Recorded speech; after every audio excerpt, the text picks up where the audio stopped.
morning, students. In continuation with the chapter Federalism, where already we have done how federalism is practiced in our country. So today we will be doing decentralization in India.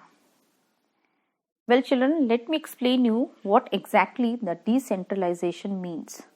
But before that, let me explain you that the federal government of our country, it has two or more tiers of a government. That is, where the central government has divided its power between the state government. Now already we have discussed about the two tier of government in our country. But children, do you know that a country like India, which is so vast, it cannot be run only through these two tier of government. That is the central government and the state government. And there is a reason behind. The reason is that in our country, there are number of the states which are as large as an independent countries of the world. Like if we talk, then let's say in terms of a population, Uttar Pradesh is bigger than Russia. And if we talk about Maharashtra, it is as big as Germany. And you know that many of these states are internally very diverse. So there is a need for power sharing within these states too. Now the federal power sharing in India, it requires another tier of government. And that another tier of government which has to be below the state government. So children, this third tier of a government is called a local self-government. So, decentralization means when a power is taken away from central government and state government and given to local government, it is called decentralization. Means when the power is being divided from the center to state and from the state to the local self-government. Now, what is the reason behind this? Why this power from the state has been further divided into the local government? Well, children, there is a basic reason behind this. The reason is that the problems and issues which are faced by the people at the local level can be well settled by the people at the local level. The reason? Because the people who are residing in those areas, they have a better knowledge of the problems of their localities instead of a people who are sitting in an air conditioned room and deciding what is to be done for those people. So these people who are residing in their own localities, they can come up with a better ideas how to manage with their problems and how to tackle those problems efficiently. Now, apart from this, even at the local level, we can say that it is possible for the people to directly participate in the decision making. And do you know what will happen because of this? Because of this, there will be a best way to realize that how the important decisions could be taken itself at the local level. So local self-government is a very important government at the local level. Now at the same time, the need for decentralization, it was recognized in our constitution.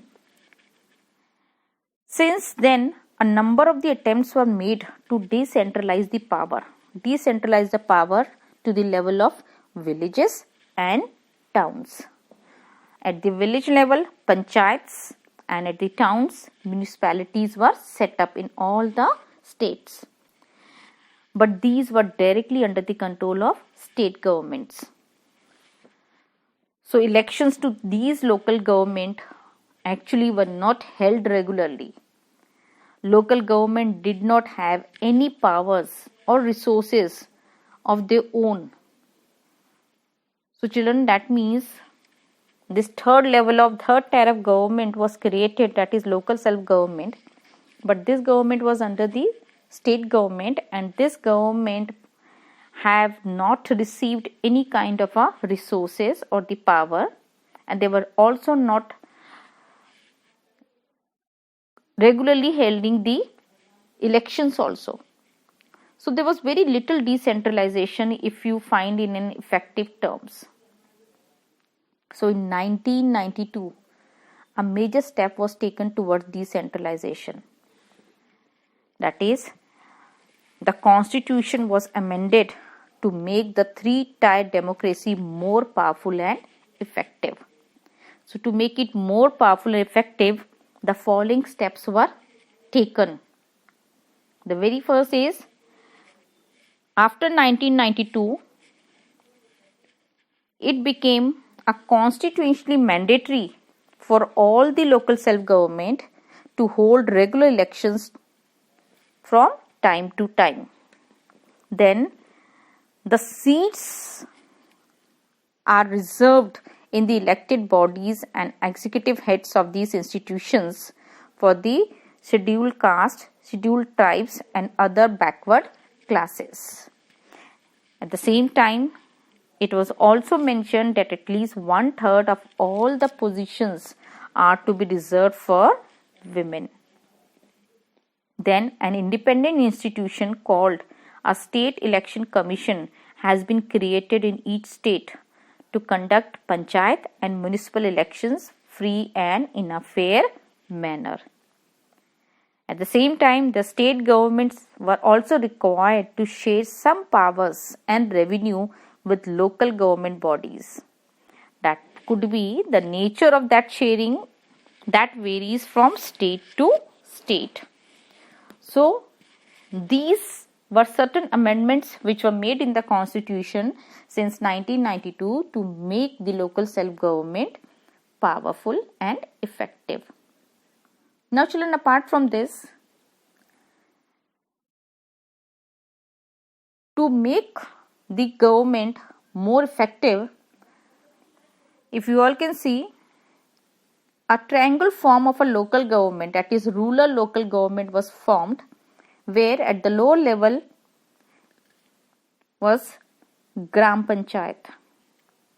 Now under this Gram Panchayat, each village or a group of village in some states, they had a Gram Panchayat. Now this Gram Panchayat of course had a panch, a president or a sarpanch, and they are directly elected by all the adult population living in that particular village. Children, this Gram Panchayat is the decision making body for the entire village, and they are supposed to meet at least twice or thrice in a year to approve the annual budget of the Gram Panchayat, and at the same time to review the performance of the Gram Panchayat. Then at the top level of the Gram Panchayat, the local government structure goes right up to the district level. That means after this Gram Panchayat, there is a, if you all can see, Panchayat Samitis or the Mandals. Now a few Gram Panchayats are grouped together to form Panchayat Samiti, or you can say block or Mandal. And you know that members of these representative body are elected by all the Panchayat members in that area. So all the Panchayat Samiti or a Mandal in a district together, they form a Zilla Parishad, which is the topmost level of the rural government. Now most members of the Zilla Parishad are elected members of Lok Sabha and MLAs of that district. Now Zilla Parishad chairperson is the political head of the Zilla Parishad. So that is the composition of the rural local self-government. Apart from rural local self-government, children, they are telling you in the urban areas we have a municipalities which are set up in towns, but a big cities, they constitute municipal corporation. Now both municipalities and municipal corporation, children, are controlled by the elected bodies consisting of people's representative, and the municipal chairperson is the political head of the municipality, whereas in a municipal corporation such a officer is called the mayor. So children, This is the composition of the local self-government in the towns and the cities, and this is how a decentralization is practiced in our country.